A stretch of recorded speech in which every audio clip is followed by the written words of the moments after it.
Namaste and welcome students. So this is question number 2 of exercise 1.4 of unit real numbers. I will read the question. Write down the decimal expansions of those rational numbers in question number 1 above which have terminating decimal expansions. So they are saying कि हमको अब उनका decimal expansion करना है जो question number 1 में terminating थे. Okay, I have write this one. So ये था हमारा terminating first one. So I have already written this side. Okay, so अब हम स्टार्ट करते हैं. लेकिन हमको वो ओल्ड जो मेथड था ना डिवाइड करने का, that we should not try. Let's see how quickly we can divide. Okay, how we can do this one. If I solve, see 3 1 2 5 के अगर आप फैक्टर करते हो that comes 5 raise to power 5. ये मैंने क्वेश्चन नंबर 1 में बहुत detail से आपको एक्सप्लेन किया है. ठीक है, तो ये हो गया 5 रेज टू 5. अब हमें इसका डिवाइड करना है. हाउ? सी, अगर मैं इसको नॉर्मल डिवाइड करती हूँ ना तो it takes so much of time. How we can do. 5 raise to 5 है. अगर हमारा डिनोमिनेटर 10, 100, 1000 इसकी फॉर्म में होता है तो कितना ईजी होता है ना डिवाइड करना. फॉर एग्जाम्पल अगर मैं यहाँ पे लिख देती हूँ एक कोई भी बहुत बड़ा number, if I give 49261 divided by 1, something like that. It's too easy, right, to divide it. How we can do this one? 49261. Count the zeros 1 2 3 4 this side. 1 2 3 4. You will get 4.9261. Correct. So the thing is, if the denominator is in the form of 2 and 5, okay हमने पहले भी पढ़ा था 2 और 5 की form में होगा तो 2 5 are 10. करेक्ट. तो 10, 100 अगर ऐसे कोई भी नंबर होगा वी कैन इजीली डिवाइड. अब सी यहाँ पे हमारा क्या आ रहा है, 5 रेज टू 5 आ रहा है. How I can make the denominator in terms of 10. सी, अगर मैं 5 को 2 से मल्टीप्लाई करवाती हूँ, लेट्स स्टार्ट. यहाँ पे भी अगर मैं 2 रेज टू 5 लेती हूँ, ठीक है, ऊपर भी मुझे लेना पड़ेगा इक्वल करने के लिए. ठीक है, अब यहाँ पे देखो 5 times 5 and 2 times 5 makes what, 1 and 5 zeros are there.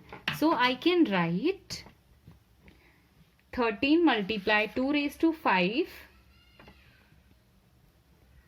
2 raised to 5, and if you multiply this one you will get 1 and 5 zeros, 1 2 3 and 1 2, 5 zeros are there. If you solve this one you will get 13 multiply 32, that means 416. okay, 416. Now see कितने zero we have, 1 2 3 4 5. so 1 2 3 4 5 of a point. आ गया answer 0.00416. कितना easy है. सो हमें सारे questions में बस यही करना है कि जो नीचे की जो फॉर्म है वो 2 और 5 की फॉर्म में आ जाए. जितने 5 होंगे उतने ही हम 2 लेंगे. जैसे अगर मैं आपको एक्सप्लेन करके दिखाती हूँ, अगर आपका यहाँ पे 5 स्क्वायर है, ठीक है, अगर आपको इसको 10 और 100 की फॉर्म में लाना तो कितने 2 यू नीड, जितने 5 हैं उतने ही 2 हमें चाहिए. तो 2 स्क्वायर हो जाएगा. अब आप देखो कैसे लिखते हैं आप इसको. अगर ब्रेक करते हैं तो how we are writing this one, 5 multiply 2 and 5 multiply 2, 2 times 5 and 2 times 2, 5 2s are 10 and this side also 5 2s are 10, it becomes 100. इसलिए सबसे इजी वही है कि जितनी 5 की पावर है उतनी ही 2 की पावर हो जाए. That comes always in terms of 10. okay, moving on to the second part, we have 17 by 8 and we know this is the cube of 2. here I can write 17 by 2 of cube. now you tell me कि मुझे 5 की कितनी power चाहिए to make the denominator in terms of 10. that is 5 की power cube. Correct. जो मैंने यहाँ पे लिया वही same I have to write here to make it equal. Okay, so how if we can solve this one, we will get 5 5s are 25 and 1 2 5 multiply 17, you will get 2125 divided by, if you get, if you multiply these two numbers you will get 1000. your answer is 2.125. okay, see how it is, how easy it is. Moving on to the next part, this is 15 by 16, 1600. ठीक है, अब ये देखो ये किसकी form में है, 2 raised to power 4, 2 2s are 4. क्या होता है 2 raised to power 4, 2 multiply 2 multiply 2, 2 2s are 4, 4 2s are 8 and 16. okay, so this one I can write 15, 2 की पावर 4 मल्टीप्लाई 100 भी तो है साथ में, तो आई कैन राइट 100. अब सी मुझे यहाँ पे और भी 5 चाहिए, करेक्ट, इसको एलिमिनेट इक्वल करने के लिए. So same power of 5 I will use, numerator also I will use the same, correct. Now if you solve this one you will get 6 to 5 और सी कितने जीरोस आ जाएंगे, यू विल गेट 6 जीरोस. 1 2 तो इसके होंगे plus जितनी भी power वो zero. तो पहले पावर की जीरो 1 2 3 4 और 100 के zero 1 2. So your answer is 6 to 5. 6 zeros you have, right? 1 2 3 4 5 and 6 and then point. This is the required answer. Moving on to the next part. Now see, they have given कि 2 raised to cube and 5 raised to square we have. अब मैंने आपको बताया था ना कि जो 2 और 3 की पावर क्या होनी चाहिए, इक्वल होनी चाहिए. तो डिनोमिनेटर में क्या आ जाएगा, 10 100 ऐसे आ सकता है, करेक्ट. अब देखो यहाँ पे तो मेरे पास मुझे क्या चाहिए, इनकी पावर को इक्वल करने के लिए I need 1 more 5. Okay, we will do 23 this side 2 raised to power cube multiply. अगर मैं यहाँ पे एक और 5 लगा देती हूँ, इट बिकम्स 5 क्यूब, तो यहाँ पे हो जाएगा 5, क्योंकि पहले से वो स्क्वायर था ना, मैंने तो बस एक 5 ऐड किया है. So now my answer will be 115 divided by 1000, that is 0.115. 5 3s are 15, 1 gya carry, 5 is 11, correct. My answer is 0.115. Moving on to the next part, that is 6 by 15. If you solve this one, you will get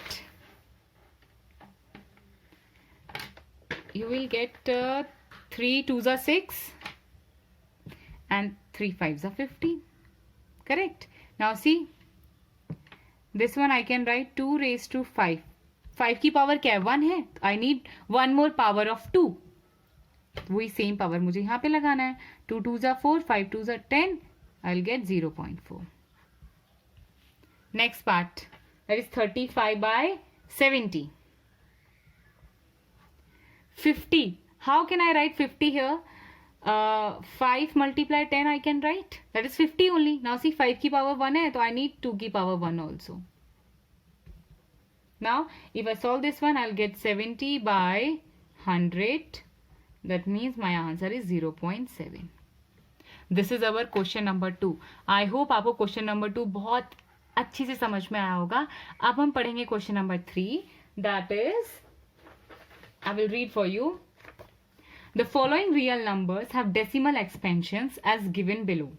In each case, decide whether they are rational or not. If they are rational and of the form of p by q, what can you say about the prime factors of q?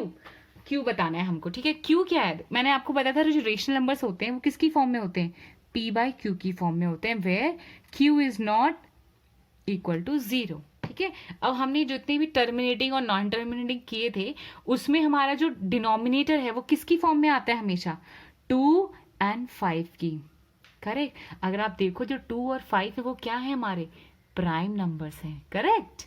Like this we have to check. Now see, this is 43.1 2 3 4 5 6 7 8 9. ठीक है, ये तो यहाँ पे stop हो गया. जब कोई नंबर स्टॉप हो जाता है, that means that is terminating. ठीक है, टर्मिनेटिंग है, it means we can easily write this one in a form of rational number. So yes, it is a rational number. Like this we can write. Okay, now see, ये तो repeat होते ही जा रहा है ना, तो this is non terminating repeating. So here I can say this is not rational number, क्योंकि rational number से वो होते हैं जो टर्मिनेटिंग होते हैं. So this is not rational number. This side also. Now see, ये हर बार repeat हो रहा है. So NTR. See, this one is neither terminating and nor repeating. ये repeat हर बार नहीं हो रहा है, correct? So instead of writing NTR, you can write neither. I will write for you. Neither terminating. First one. एक तो ये terminate नहीं होता, ठीक है. दूसरा, ये रिपीट भी नहीं हो रहा है, सेम टर्म्स रिपीट नहीं हो रहे ना, so we can write nor repeating. यही डिफरेंस है इस वाले पार्ट में. अगर आप यहाँ पे देखो, ये क्या है, NTR है, नॉन टर्मिनेटिंग मीन स्टॉप भी नहीं हो रहा, बट ये सेम टर्म रिपीट हो रही है बिकॉज बार लगा हुआ है. Correct. So NTR that mean that is a rational. So it is a rational number.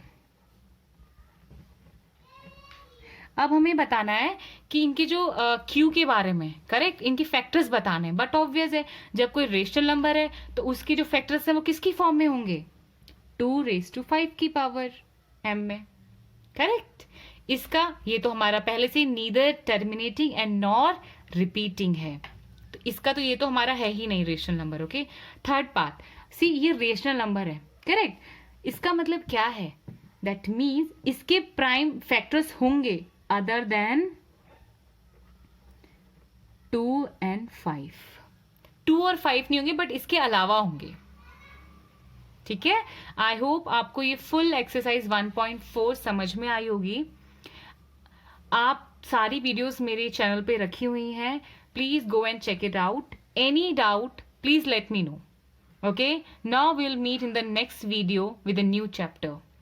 See you then and take care. Thank you for watching.